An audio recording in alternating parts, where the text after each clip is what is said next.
here's this first curve right here, that's the duodenum. And somebody mentioned pancreas earlier. This pancreas is kind of jacked up, but you guys see this kind of this light brownish color stuff?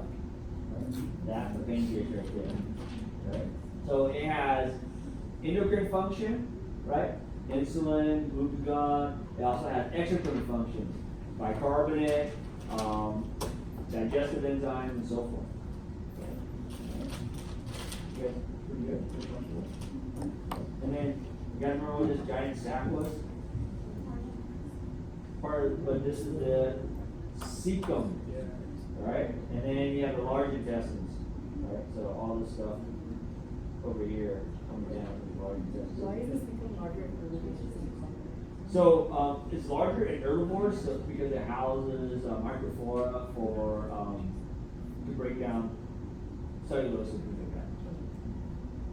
So carnivores are going to have small cecum. And what do we call our cecum? Appendix. It's the same structure. It's a similar structure, yeah.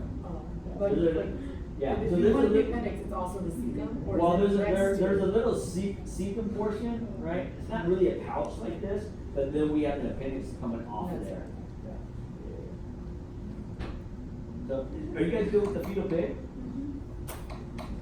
That was not too bad. So,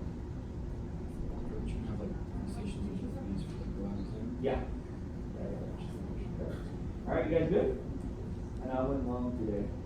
I mean, I guess I did well. Just took a bunch of little breaks in between.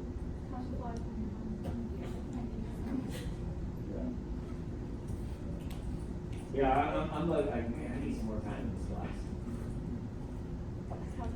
And then I started thinking about, for the plant stuff, we're just going to do it on the field trip on 2 Tuesdays from now.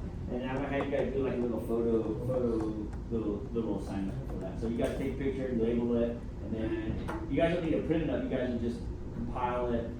Each of you guys will compile it digitally, and then you guys just send that in.